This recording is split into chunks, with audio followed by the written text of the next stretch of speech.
चंद्रयान एक ऐसा विषय है जिसके बारे में 14 जुलाई से हम लोग निरंतर सुनते आ रहे हैं और मुझे लगता है कि इसके बारे में बहुत सारी ऐसी जानकारी है जो अब इतनी प्रचलित और प्रसारित है कि शायद उसको फिर से कहीं जाने की आवश्यकता नहीं होगी। लेकिन मेरा चंद्रमा के साथ जो जुड़ाव है वो दो तरह से है। एक तो आप लोग अनुमान लगा सकते हैं, मेरा नाम चंद्रमोहन नौटियाल है, लेकिन उससे अधिक जो घनिष्ठ संबंध मेरा चंद्रमा से है कि जब मैं अहमदाबाद में 1977 से 1983 के बीच में पीएचडी और पोस्ट डॉक्टरल शोध के लिए था अहमदाबाद में, जो इसरो की संस्था है, भारतीय अंतरिक्ष अनुसंधान संगठन की सभ्यता संस्था है। वहाँ पर जो मैंने पीएचडी के लिए जिन नमूनों का अध्ययन किया था उनमें अपोलो और लूना मिशन से, यानी अमेरिका और सोवियत रूस के लाए हुए जो चंद्रमा की धूल के और चंद्रमा की चट्टानों के नमूने थे, मैंने उनका अध्ययन किया, उल्काओं के नमूनों के। तो मुझे इस बार बड़ी खुशी हुई जब भारत ने वहाँ पर सफलतापूर्वक चंद्रयान को वहाँ पर लैंड कराया, वहाँ पर चंद्रयान को उतारा। चंद्रयान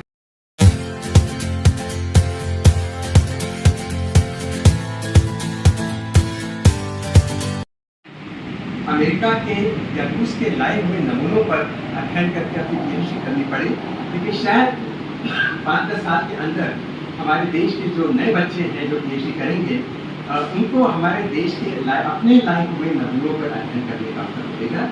और यद्यपि अब आप देखिए 1900 वर्ष को 1969 में, यानी 31 और 53 वर्ष हो गए हैं जब पहली बार मानव का अवतरण चंद्रमा पर हुआ था और अपोलो 11 के रूप में, और तब से निरंतर हम लोगों के पास नमूने आते रहे हैं। अपोलो 11 से लेके अपोलो 17 तक के सैंपल्स का हमने विश्लेषण किया है और बहुत सारी जानकारी चंद्रमा के बारे में दी। लेकिन इसके आधार पर जो ज्ञान हमारे चंद्रमा के बारे में बढ़ा, उस ज्ञान के आधार पर चंद्रमा पर हम किस तरह के नए प्रयोग कर सकते हैं, किन नए तरीकों से हम चंद्रमा के नमूनों का विश्लेषण कर सकते हैं, ये जो एक श्रृंखला आगे बढ़नी चाहिए थी, ये श्रृंखला बहुत आगे नहीं बढ़ पाई, क्योंकि एक बार तथाकथित जो शीत युद्ध अमेरिका के और रूस के बीच में चल रहा था 70 के दशक में और 80 के दशक में, और उसमें निश्चयात्मक रूप से अमेरिका ने विजय प्राप्त कर ली, उसके बाद दोनों देशों का उत्साह जहाँ तक चंद्रमा पर जाने का था वो बिल्कुल क्षीण हो गया। और उसके बाद उन दोनों देशों ने चंद्रमा पर विशेष रूप से किसी मानव के साथ जो अपने अंतरिक्षयान भेजने की योजना थी उसको लगभग बंद कर दिया। लेकिन मुझे लगता है कि भारत के अब इस सफल अभियान के बाद एक बार फिर से विश्व के कई सारे देशों में उत्साह आया है। और आप जानते हैं कि भारत के उतरने से 2 दिन पूर्व 21 तारीख को, 21 अगस्त को रूस ने अपना सोयूज 2 के जो रॉकेट था उसका उपयोग करते हुए उन्होंने वहाँ पर अपना लूना 25 अभियान के लिए वहाँ पर अंतरिक्षयान किया था। दुर्भाग्य की बात है कि वो वहाँ पर क्षतिग्रस्त हो गया, नहीं ठीक से नहीं कर पाया। लेकिन मुझे लगता है अमेरिका ने भी गतिविधि और वो की, और क्योंकि अगर वो वहाँ पर अपनी एक कॉलोनी स्थापित करने के बारे में गंभीर है तो वहाँ की परिस्थितियों का और अधिक गंभीर अध्ययन अमेरिका, रूस और भारत के सारे देशों को करना पड़ेगा। इन 3 देशों के अलावा अर्थात अमेरिका, भारत और चीन, अमेरिका, रूस और चीन, इनके बाद भारत को चौथा देश बना है जिसे सफलतापूर्वक चंद्रमा की सतह पर सॉफ्ट लैंडिंग अर्थात बहुत स्मूथ तरीके से, धीमे तरीके से वहाँ पर उतरना, वहाँ पर अवतरण, इसको करके दिखाया है। आज के इस अगले 35-40 मिनट में जो जिनकी स्मृति को समर्पित है प्रोफेसर हीरलाल निगम, उनके बारे में अभी देवेंद्र जी ने बहुत अच्छा परिचय दिया है। मैं 2-3 पंक्तियाँ उसमें ये जोड़ना चाहूँगा कि जब वे 1956 से 1958 में वो इंग्लैंड गए, लंदन विश्वविद्यालय में गए, तो वहाँ पर वो एक प्रयोग कर रहे थे जिसमें मॉलिब्डेनम के यौगिक बनाने का वो प्रयास कर रहे थे। और एक बार ऐसा हुआ कि उनके इस प्रयोग के दौरान बहुत जोर का विस्फोट हुआ और जैसे ही समाचार इधर उधर फैला, जितने वहाँ के स्थानीय विद्यार्थी थे सब उनकी हंसी उड़ाने लगे। और जो प्रोफेसर रायहोम थे, जो उनके निदेशक थे, उन्हें भी पता चला तो वो भी दौड़े दौड़े आए। तो पहले तो वो भी देखकर चौंक गए, चूँकि आप जानते हैं कि अगर किसी दबाव से के साथ गैस भरे हुए किसी चैम्बर के अंदर विस्फोट होगा तो प्रयोगशाला की क्या स्थिति हो सकती है।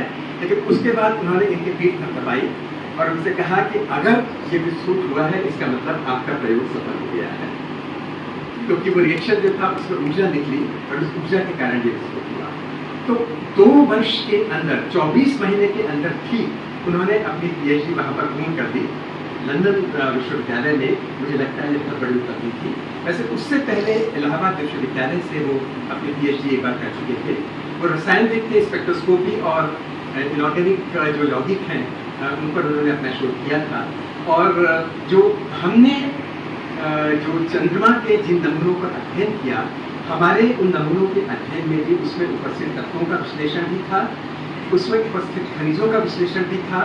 और उसमें से एक जो विशेष बात जो हमने अपने PhD और पोस्टडॉक कार्य के दौरान की थी वो ये थी कि हमने चंद्रमा को एक प्राकृतिक प्रयोगशाला की तरह उपयोग में लिया था। इसका अर्थ है कि चंद्रमा की सतह के ऊपर कोई वातावरण नहीं है, मतलब शून्य के बराबर है, पृथ्वी का वातावरण है।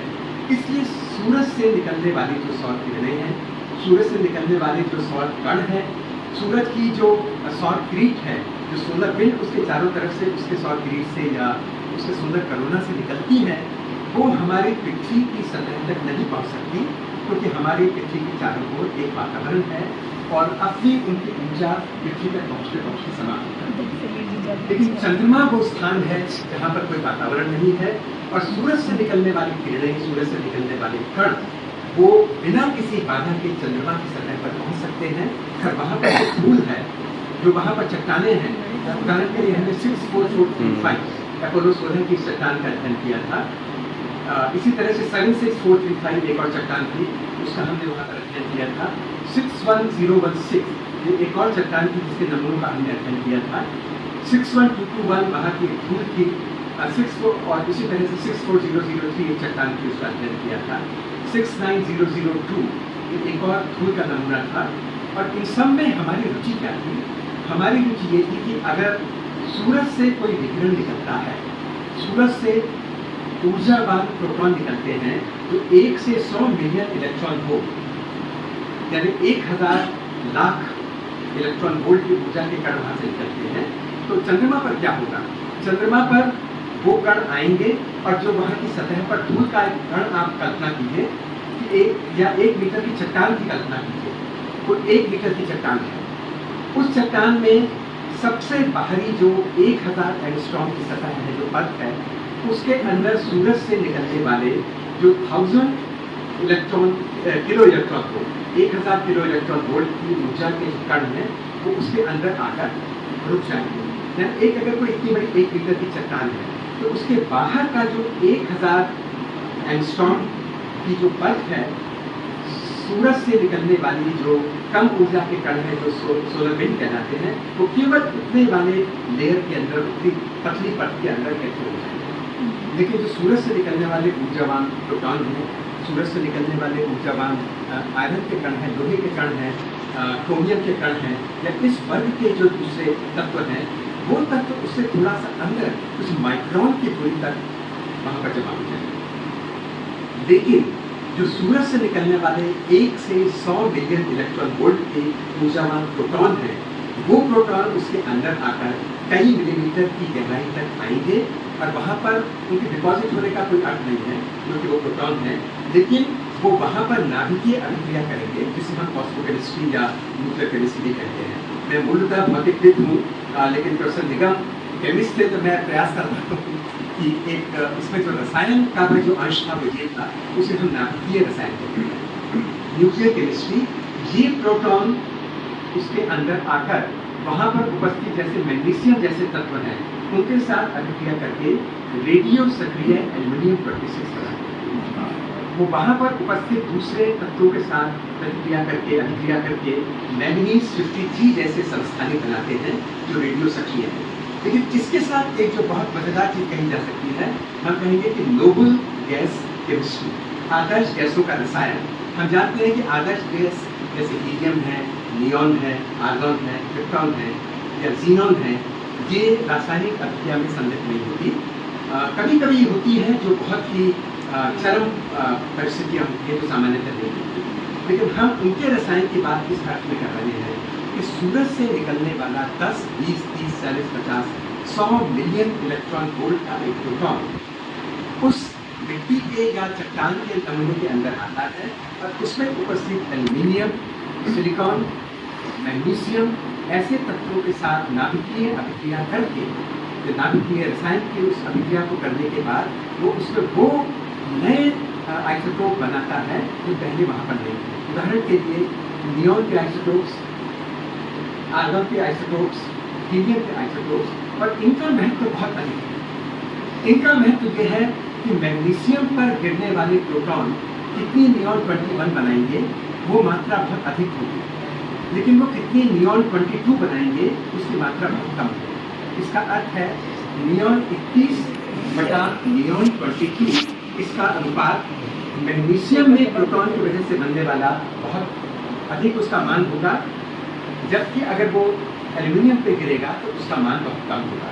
तो केवल इन तत्वों का अध्ययन करके, उन खनिजों का अध्ययन करके जिनमें ये अभिक्रियाएं हुई हैं, हम ये पता लगा सकते हैं कि चंद्रमा की धूल के उस कण में जो सूरज से किरणें और जो सूरज से प्रोटॉन आए थे उनकी ऊर्जा क्या है। ये एक ऐसी चीज़ है जिसको लॉन्ग टर्म पर पता लगाने का कोई और तरीका है ही नहीं, केवल इस तरीके से पता लगा सकता है। और हमने इसके आधार पर जो औसत मान नियॉन 21 नियॉन 22 का निकाला, उसके आधार पर हमने पता लगाया कि सोलर विंड या सौर पवन के साथ में आने वाली नियॉन का नियॉन 20 बटा नियॉन 22 का अनुपात जो था वो 12.5 और 13 के बीच में था। सोलर फ्लेयर या सौर लपटों के साथ आने वाली नियॉन में ये करीब 11.5 था। और अगर नाभिकीय अभिक्रिया होती है तो उससे जो बनेगा उसका मान लगभग 1 था। इसका मतलब जो हमें नमूने के अंदर नियॉन मिली, हमें उसको ये पता चल गया कि इसमें कुछ नियॉन है जो नाभिकीय अभिक्रिया से बनी है, कुछ नियॉन है जो इम्प्लांटेड है सोलर विंड की वजह से, कुछ नियॉन है जो इम्प्लांटेड है सोलर फ्लेयर्स की वजह से। और ये एक बहुत महत्वपूर्ण बात थी, लेकिन इसमें अभी और गहरी बातें जो छिपी हुई हैं उनका पता हम लगाएंगे जब हमारे पास और नमूने आ जाएंगे। मैथिली शरण गुप्त जी की एक कविता सबने सुनी होगी, और हम साहित्य को जब हम देखते हैं चंद्रमा की प्रशंसा में, विशेष रूप से उर्दू के जो शायर हैं वो चंद्रमा की प्रशंसा में और नायिकाओं की प्रशंसा में बहुत कुछ कहते हैं। मुझे लगता है कि आज के समय में अगर वही शायर अपनी नायिका के लिए ये कह लेंगे कि आपका चांद जैसा मुखड़ा है, तो नायिका शायद नाराज हो जाएगी, क्योंकि आज चंद्रमा के इतने सारे चित्र आने के बाद, चंद्रमा पर अपोलो 11 से लेकर अपोलो 17 तक के मिशन सफलतापूर्वक चले जाने के बाद हमें आज पता है कि चंद्रमा की सतह आकर्षक नहीं है, चंद्रमा की सतह ऊबड़ खाबड़ है, चंद्रमा की सतह पर मुहासे हैं, यानी पिल्स हैं, यानी चट्टानें पड़ी हुई हैं, और वहाँ पर सैकड़ों किलोमीटर, 1000 किलोमीटर के भी क्रेटर बनने की वजह से दूर दूर तक मटीरियल अंदर से निकल के दूर चला हुआ है। तो चंद्रमा की सतह, अब आप गलती से भी कोई जो है किसी अच्छे चेहरे की तुलना चंद्रमा की सतह से मत कीजिएगा। मैथिली शरण गुप्त जी ने कहा, चारू चंद्र की चंचल किरणें खेल रहती नक्षल में, स्वच्छ चांदनी की हुई थी अवन और अमृतल में। तो ये कविताएं तो अभी भी डायरेक्ट हैं, लेकिन जिन कविताओं में नायिका से उनकी तुलना की गई है वो शायद आप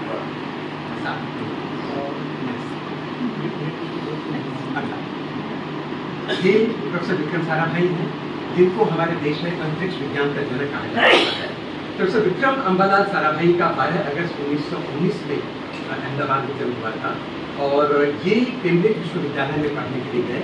और हम जानते हैं कि केंद्रीय विश्वविद्यालय उस समय विश्व की उन संस्थाओं में था जो सर्वोच्च स्तर की संस्था मानी जाती थी, चाहे भाभा हो, चाहे बीबल साहनी हो, ये सब वहाँ जाकर उन्होंने अध्ययन किया। और वहाँ से लौटने के बाद ये सीवी रामन के पास गए, उसी तरह जैसे भाभा उनके साथ जुड़े और बेंगलोर में ये रहे। और क्योंकि उस समय विश्व युद्ध का समय था, सीवी रामन ने इनको भारत में ही रखने का मन बनाया, और ये उसके बाद भारत में रहे, और भारत में उन्होंने अंतरिक्ष विज्ञान का आरंभ किया। तो अंतरिक्ष किरणों यानी कॉस्मिक रेज पर शोध के साथ साथ जो इन्होंने अपने घर के पीछे वाले बरामदे में काम शुरू किया, उसके बाद उसको अहमदाबाद के एनजी साइंस कॉलेज में आरंभ किया, और उसके बाद 1946 में उन्होंने भौतिक अनुसंधान प्रयोगशाला फिजिकल रिसर्च लेबोरेटरी स्थापित की अहमदाबाद में, जिसमें मुझे भी 8 साल रहने का सौभाग्य मिला, लेकिन तब तक इनका देहांत हो चुका था, मैं इनको कभी मिला नहीं हूँ। जब इन्होंने अंतरिक्ष विज्ञान को भारत में आरंभ करने की बात की तो लोगों ने इसका बहुत विरोध किया। लोगों ने कहा कि हमारा देश एक विकासशील देश है, विकसित देश है, और यहाँ हम अगर इतना खर्चा, इतना निवेश अंतरिक्ष विज्ञान में करेंगे तो ये हमारे देश की प्रगति की दृष्टि से अच्छा नहीं होगा। उस समय विक्रम साराभाई ने कहा था कि अगर हम इस अवसर को चूक गए तो आने वाले सालों में हमसे यह प्रश्न नहीं पूछा जाएगा कि हमने अंतरिक्ष विज्ञान में निवेश इतना क्यों किया। हमसे ये पूछा जाएगा इतनी देर में। ये एक महत्वपूर्ण प्रश्न है और आज हम जानते हैं जब अंतरिक्ष विज्ञान का फलस्वरूप हमारा जो संचार का नेटवर्क है, जो कम्युनिकेशन का नेटवर्क है, वो इतना बड़ा हुआ है। आज हमारे उपग्रहों से हमें पता चलता है कहाँ पर बाढ़ आ रही है, हमें ये पता चलता है कि नदियाँ कैसे अपना प्रवाह बदल रही हैं, जब हमें ये पता चलता है कहाँ पर भूस्खलन हो गया है, जब हमें ये पता चलता है कि बादल कहाँ पर हैं, जब मानसून कैसे आगे बढ़ रहा है या पीछे लौट रहा है, तब हमें पता चलता है कि हमारे देश की जो कृषि है, जो हमारे देश की अर्थव्यवस्था है, उसके लिए हमारे अंतरिक्ष विज्ञान का कितना है। तो ये जो बातें हैं, इसको आरंभ में जो लोग देख सके थे, जो उसकी कल्पना कर सके, डॉक्टर साराभाई कर सके। और हर्ष की बात यह है कि अगस्त का महीना जिसमें हमने वहाँ पर चंद्रयान 3 उतारा, वो महीना इनके जन्म का महीना भी था। इनका जन्म जैसे मैंने बताया 12 अगस्त को हुआ था और ये 54 वर्ष पूरे होने का था अंतरिक्ष विभाग का भी, जिसका 1969 में स्थापना की गई थी। और ये भारतीय अंतरिक्ष संगठन के साथ साथ चंद्रमा पर मानव के अवतरण का भी जो है वो 54वां वर्ष।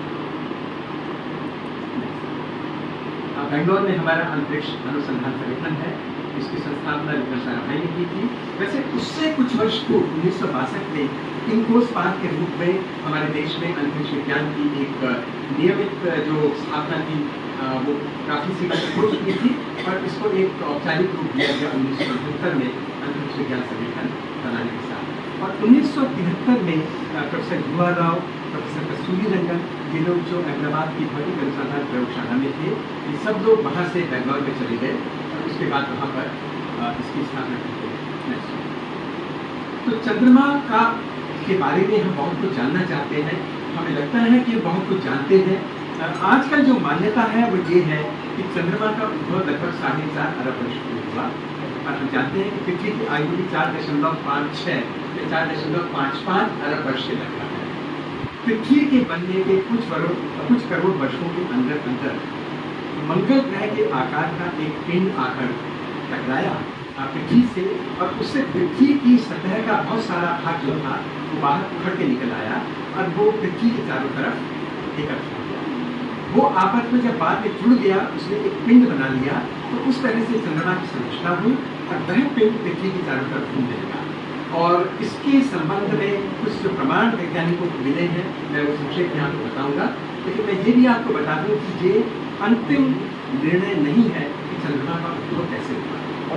अब आप एक संयोग देखिए कि जो चंद्रमा है उसकी जो औसत उसका जो घनत्व है वो लगभग 3.5 ग्राम प्रति घन सेंटीमीटर है, 3.3 समथिंग ग्राम्स पर क्यूबिक सेंटीमीटर। पृथ्वी की सतह की जो चट्टानें हैं, अगर आप उनका औसत लेंगे वो भी लगभग 3.5 ग्राम प्रति घन सेंटीमीटर है। तो ये संभावना लगती है कि इसी पदार्थ से चंद्रमा की बना होगा। ये लगता है कि ठीक ठाक बात है, लेकिन पृथ्वी की जो औसत आप डेंसिटी देखिए, जो औसत घनत्व देखिए, वो है कितना 5.5 ग्राम पर सेंटीमीटर। चंद्रमा का औसत घनत्व भी 3.5 ग्राम प्रति घन सेंटीमीटर के आसपास है। इसका मतलब चंद्रमा के बाहरी भाग में, चंद्रमा के अंदरूनी भाग में बहुत ज़्यादा अंतर नहीं है। तो इसका मतलब शायद ये पृथ्वी के जो बाहरी भाग एक रूप भाग है, उसी के उखड़ने से ये चंद्रमा की रचना हुई है। और पृथ्वी के केंद्र में भारी तत्व हैं, उसमें लोहा है, क्रोमियम है, थोरियम है, ये यूरेनियम है और इस तरह के आयरन ग्रुप के बहुत सारे भारी वाले तत्व हैं जो चंद्रमा के केस में नहीं है। ये एक प्रमाण माना गया कि शायद जो थ्योरी दी जा रही है ये सही भूवैज्ञानिक नहीं, चंद्र वैज्ञानिक दृष्टि से मृत माना जाता है, यानी जियोलॉजिकली एक एक्टिव प्लैनेट। तो इसका मतलब जिस तरह पृथ्वी की सतह पर जो क्रिस्टल प्लेट्स हैं, जो कर्पटी है, वो निरंतर मूव कर रही है, निरंतर गतिमान है, इस तरह की गति चंद्रमा की सतह की प्लेट्स नहीं कर रही है। हम जानते हैं, आपने शायद आज पढ़ा होगा कि आज 2:25 कुछ सेकेंड पर भूकंप आया। लखनऊ में भी उसके झटके अनुभव किए गए, 5 के आसपास का था। कल शाम गारो पहाड़ियाँ जो है मेघालय में, वहाँ पर जो भूकंप आया वो भी इससे थोड़ी सी कम तीव्रता का था। तो ये जो भूकंप हिमालय की जो श्रृंखला है उसमें जो आते हैं, इनका मुख्य कारण और मूल कारण है जो हमारी भारतीय प्लेट है उसका एशियन प्लेट के साथ टकराना। और ये जो घटना है ये आज आरंभ नहीं हुई। आज से 30-40 करोड़ वर्ष पूर्व जब एंटार्क्टिका के पास में अफ्रीका था, दक्षिणी अमेरिका था, भारतीय महाद्वीप था या उपमहाद्वीप था, ऑस्ट्रेलिया था, मेडागास्कर था, ये सारे जो भूभाग थे ये दक्षिणी ध्रुव के आसपास में एंटार्क्टिका से जुड़े हुए थे और उसके बाद उनका धीरे धीरे खिसकना शुरू हुआ और ये खिसकना कुछ उसी तरह से है जैसे कोई कन्वेयर बेल्ट चलती है। हम जानते हैं कि पृथ्वी की पपड़ी के नीचे मार्टल है और उसके नीचे जो गर्म लावा है वो लावा ऊपर उठता है, ठंडा होता है, ठंडा होने के बाद फिर नीचे चला जाता है। ये जो प्रवाह है ये एक कन्वेयर बेल्ट की तरह है, जैसे एस्केलेटर भी चला करते हैं, ऐसे गया। इसकी वजह से जो ऊर्जा स्थानांतरित होती है प्लेट को, उसके कारण से प्लेट चलती है।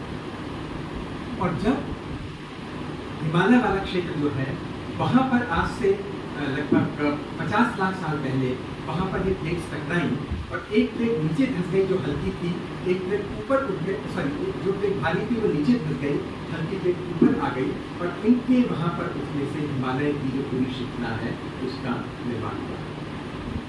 ये घटना थी और ऐसी घटना एक बार नहीं, हिमालय के इस तरह के अपलिफ्टमेंट की ऊपर उठने की जो घटना है कि कम से कम 3, 4, 5 बार हो चुकी है। और आज भी जब ये दोनों प्लेट्स आपस में टकराती हैं तो इन प्लेट्स के टकराने से भूकंप आते हैं।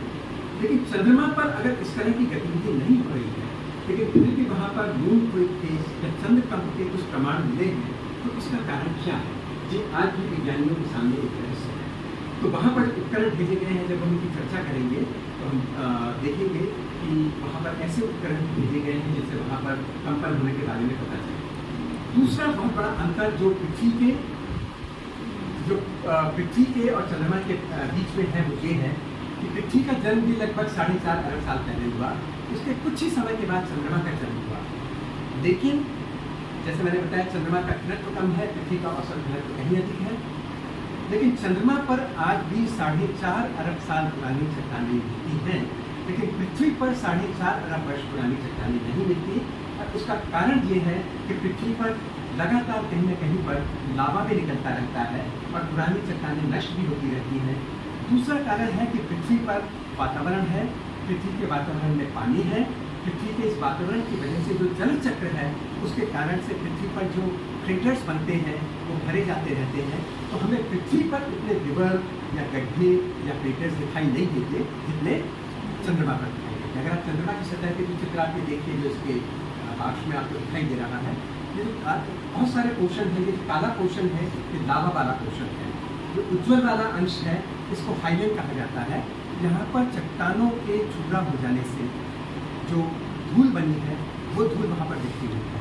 एक बूंद अंतर हमारी सतह की चट्टानों में और वहाँ पर जो चट्टानें हैं वहाँ पर जो पृथ्वी की सतह की चट्टानों में एल्यूमिनियम की मात्रा उतनी नहीं है, क्या एल्यूमिनियम का जो प्रतिशत है वो उतना नहीं है जितना चंद्रमा की चट्टानों में। हमारी पृथ्वी की चट्टानों में मैग्नीशियम ज़्यादा है, आयरन ज़्यादा है, लेकिन वहाँ की चट्टानों में एल्यूमिनियम ज़्यादा है और इसीलिए ये जो हाईलैंड है गर्म हो गया। तो वहाँ की चट्टानों में और पृथ्वी की चट्टानों में अंतर है। पृथ्वी पर जो पुरानी चट्टानें हैं वो बहुत कम मिलती हैं, चंद्रमा पर आज भी वो चट्टानें मिलती हैं। चंद्रमा पर जो धूल बनने का, मिट्टी बनने का जो मुख्य कारण है वो कारण अंतरिक्ष से गिरने वाले जो कण हैं, अंतरिक्ष से गिरने वाली जो उल्काएँ हैं, उनके कारण वहाँ की चट्टानों का चूर्ण और वहाँ की चट्टानों का जो पाउडरिंग होता है वो मिट्टी, उसे मिट्टी कहने से गलत है, मैं अभी आपको बताऊंगा क्यों। जो धूल वहाँ पर बन जाती है वो धूल वहाँ पर फिर अंतरिक्ष से फिर कोई उल्का आती है, वहाँ पर वातावरण नहीं है, तो बिना जमे बिना किसी बाधा के वो ऊंचा सीधे आकर चंद्रमा की सतह से टकराती है, उसकी मिट्टी को ऊपर उछाल देती है। और वहाँ पर क्योंकि जो ग्रेविटी है, जो गुरुत्वाकर्षण है वो पृथ्वी की तुलना में 1/6 है, तो मिट्टी बड़ी देर तक ऐसे है वो फैलती रहती है, दूर तक जाती है और हजारों किलोमीटर तक ये दूर दूर तक रेस किरण जो है वो दूर दूर तक जाता है। तो वहाँ की जो धूल है उसका पुनर्चक्रण होता रहता है। और आज अगर आप वहाँ के ऊपर की सतह की मिट्टी को देंगे उसकी आयु आपको बहुत ज़्यादा नहीं मिलेगी, क्योंकि वो एक्चुअली नीचे से निकल के आई है। जो ऊपर की मिट्टी थी वो बहुत पहले नीचे खसी है। तो इसकी कितनी आयु है इसका भी हम लोगों ने निर्धारण किया। तो ये एक और अंतर है चंद्रमा की मिट्टी और हमारे। और जो सबसे महत्वपूर्ण अंतर कहा जा सकता है वो ये है कि वहाँ की जो धूल है उसको हम मिट्टी या सॉइल नहीं कहते। पृथ्वी की जो मिट्टी है उसे हम सॉइल कहते हैं, इसलिए कहते हैं क्योंकि उसमें कार्बनिक या जैव अंश है। जहाँ पर वनस्पति है, जहाँ पर जीवित पदार्थ है, उनके मरने के बाद वो चूरा होकर वो फिर से मिट्टी में मिल जाते हैं। तो हमारी मिट्टी में कार्बन है, हमारी मिट्टी में कार्बनिक यौगिक है, हमारी मिट्टी में जैविक पदार्थ है। लेकिन चंद्रमा पर चूंकि जीवन का कोई प्रमाण नहीं लगता, इसलिए चंद्रमा की जो मिट्टी है उसको मिट्टी या सॉइल नहीं कहते, उसको उसके लिए तकनीकी शब्द है रेगलिट, REGOLITH, रेगलिट। ये रेगलिट है जो मृत है, इसमें किसी तरह की जैव पदार्थ की कोई संभावना नहीं है। जो विज्ञान गलत है।